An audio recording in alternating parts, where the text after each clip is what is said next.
রাজপথ থেকে বঙ্গভবন, শিক্ষক থেকে রাজনীতিক, ছাত্রনেতা থেকে দলের মহাসচিব, অবশেষে দীর্ঘ এই রাজনৈতিক পথ পেরিয়ে এবার রাষ্ট্রপতি।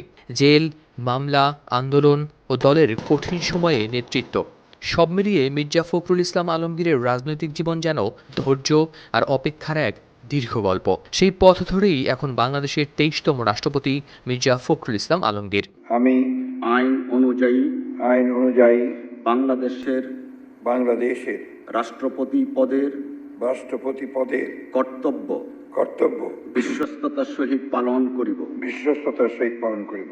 বাংলাদেশের সমকালীন রাজনীতির ইতিহাসে সবচেয়ে সজ্জন আর শ্রদ্ধেয় ব্যক্তিটি মির্জা ফখরুল। রাজপথের দীর্ঘদিনের পরীক্ষিত সৈনিক ও গণতন্ত্র পুনরুদ্ধারের সংগ্রামে ছিলেন সম্মুখ সারিতে। কখনো ছিলেন নিঃসঙ্গ শেরপার মতো একা, একদিকে যখন দলের তৎকালীন ভারপ্রাপ্ত চেয়ারম্যান তারেক রহমান দেশান্তরে, অন্যদিকে বিএনপি চেয়ারপারসন খালেদা জিয়া কারাগারে। তখন দেশের বিপুল নেতাকর্মীর কাছে তিনি ছিলেন আশার বাতিঘর। ঢাল হয়ে দাঁড়িয়েছেন বারংবার, নেতৃত্ব দিয়েছেন সাহসে, নিজস্ব দীপ্তিতে ছড়িয়েছেন আলো।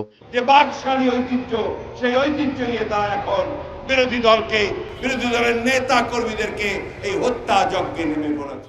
দেশভাগের ঠিক পরের বছর ১৯৪৮ সালের ২৬ জানুয়ারি ঠাকুরগাঁয়ে জন্ম তার। ঢাকা কলেজ থেকে উচ্চ মাধ্যমিক শেষ করে ঢাকা বিশ্ববিদ্যালয়ে পড়েছেন অর্থনীতিতে। তবে রাজনীতির সঙ্গে পরিচয় আরও আগে। ছাত্রজীবনে পূর্ব পাকিস্তান ছাত্র ইউনিয়নের সঙ্গে যুক্ত হন। ৬৯-এর গণ অভ্যুত্থানের উত্তাল সময়ে ছিলেন সংগঠনটির ঢাকা বিশ্ববিদ্যালয় শাখার সভাপতি।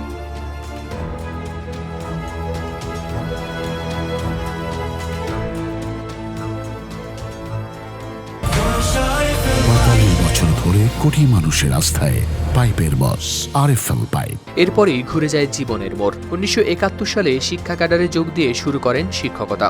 সরকারি বিভিন্ন দায়িত্বও পালন করেছেন, কিন্তু শেষ পর্যন্ত স্থায়ী হননি সরকারি চাকরিতে। রাজনীতি তাকে আবার টেনে আনে গণমানুষের কাছে। ১৯৮৬ সালে পৌর নির্বাচন সামনে রেখে চাকরি ছেড়ে সক্রিয় রাজনীতিতে নামেন মির্জা ফখরুল। ১৯৮৮ সালে নির্বাচিত হন ঠাকুরগাঁও পৌরসভার চেয়ারম্যান। এরশাদ বিরোধী আন্দোলনের আগেই যোগ দেন বিএনপিতে। তবে জাতীয় রাজনীতির পথটাও সহজ ছিল না তার। ১৯৯১ ও ১৯৯৬ সালের সংসদ নির্বাচনে ঠাকুরগাঁও ১ আসন থেকে বিএনপির প্রার্থী হয়ে পরাজিত হন, কিন্তু ছাড়েননি রাজনীতির মাঠ। অবশেষে ২০০১ সালে নির্বাচিত হন সংসদ সদস্য। খালেদা জিয়ার সরকারে প্রথমে কৃষি এবং পরে বেসামরিক বিমান পরিবহন ও পর্যটন মন্ত্রণালয়ের প্রতিমন্ত্রীর দায়িত্ব পান ত্যাগী এই নেতা। জনগণের কল্যাণের জন্য আমরা কাজ করতে সক্ষম হব, আমাদের মাতৃভাষাকে আমরা আরো সমৃদ্ধ করতে সক্ষম হব। এরপর ধীরে ধীরে বিএনপির কেন্দ্রীয় নেতৃত্বের অন্যতম গুরুত্বপূর্ণ মুখ হয়ে ওঠেন তিনি। ২০০৯ সালে হন দলের সিনিয়র যুগ্ম মহাসচিব। ২০১১ সালে ভারপ্রাপ্ত মহাসচিব এবং ২০১৬ সালে পূর্ণাঙ্গ মহাসচিব হিসেবে হন নির্বাচিত। আর এই সময়টাতেই আসে তার রাজনৈতিক জীবনের সবচেয়ে কঠিন অধ্যায়। খালেদা জিয়া কারাগারে, তারেক রহমান দেশের বাইরে। বিএনপির নেতাকর্মীদের বিরুদ্ধে মামলা, গ্রেপ্তার ও রাজনৈতিক চাপের মধ্যে দলের প্রকাশ্য নেতৃত্বের বড় দায়িত্ব এসে পড়ে মির্জা ফখরুলের কাঁধে। সভা সমাবেশ থেকে সংবাদ সম্মেলন, দীর্ঘ সময় বিএনপির অন্যতম প্রধান কণ্ঠ হয়ে ওঠেন তিনি। সজাগ থেকে রাস্তায় থেকে আমি সেই তাদের যে চক্রান্ত শুরু হয়েছে সেই চক্রান্তকে প্রতিরোধ করবার সকল ব্যবস্থা গ্রহণ করবেন। জনগণের কাছে আমার এই হচ্ছে প্রত্যাশা। নিজেকেও যেতে হয়েছে কারাগারে, মোকাবিলা করতে হয়েছে বহু মামলা।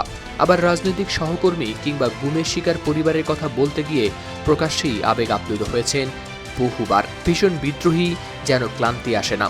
তবুও সবাইকে নিয়ে আবার ঝাঁপিয়ে পড়েন দুঃসময়ের বাস্তবতায়। রবীন্দ্রনাথের কাছে ফিরে আপন স্বরে বলেন, আজিয়ে প্রভাতে রবির কর, কেমনে পশিল প্রাণের পর, কেমনে পশিল গুহার আধারে প্রভাত পাখির গান, না জানি কেন রে এতদিন পরে জাগিয়া উঠিছে প্রাণ, ওরে জাগিয়া উঠিছে প্রাণ, উথলি উঠিছে বাড়ি, প্রাণের বেদনা প্রাণের আবেগ রুধিয়া রাখিতে নারী।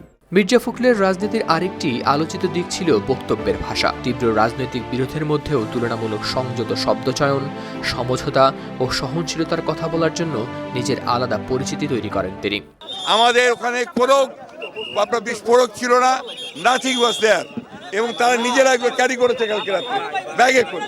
আপনারা সেগুলো দেখেছেন মিডিয়াতে। দীর্ঘ এই পথ চলায় শিক্ষকতা ছেড়ে পৌর রাজনীতি, সেখান থেকে সংসদ, মন্ত্রিসভা, দলের শীর্ষ নেতৃত্ব এবং রাজপথের আন্দোলন, একটির পর একটি অধ্যায় পার করেছেন মির্জা ফখরুল। আর সেই রাজনৈতিক জীবনের নতুন অধ্যায় এখন বঙ্গভবনে।